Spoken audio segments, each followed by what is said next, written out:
বসুন্ধরা গ্রুপের দেওয়া চাকরি ছেড়ে দিয়েছেন বৈষম্য বিরোধী ছাত্র আন্দোলনে নিহত শহীদ আবু সাইদের দুই ভাই।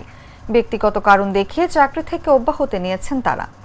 মঙ্গলবার ইমেইলে এবং ডাকযোগে সংশ্লিষ্ট কর্তৃপক্ষের কাছে চাকরি থেকে অব্যাহতি নেওয়ার বিষয়টি অবগত করে তারা দুজন পত্র পাঠান। গত মাসের ৯ অক্টোবর আবু সাইদের ভাই রমজান আলীকে বাংলাদেশ প্রতিদিনের রংপুর ব্যুরো অফিসের জ্যেষ্ঠ নির্বাহী এবং আরেক ভাই আবু হোসেনকে টিভি চ্যানেল নিউজ 24 এর রংপুর ব্যুরো অফিসের জ্যেষ্ঠ নির্বাহীর পদে নিয়োগ দেয় বসুন্ধরা গ্রুপ। এদিকে চাকরি পাওয়ার এক মাসের মাথায় অব্যাহতি নেওয়ার কারণ প্রসঙ্গে জানতে চাইলে বুধবার রাতে আবু সাইদের বড় ভাই আবু হোসেন জানান, গত মাসের নিয়োগপত্র হাতে পাওয়ার পর থেকে অফিসে সময় দিতে পারিনি। সংসার নিয়ে ব্যস্ত থাকতে হয়। অফিসে সময় না দিয়ে মাস শেষে বেতন নেওয়ার আমাদের কোনো ইচ্ছে নেই। এ কারণে আমরা চাকরি থেকে অব্যাহতি নিয়েছি।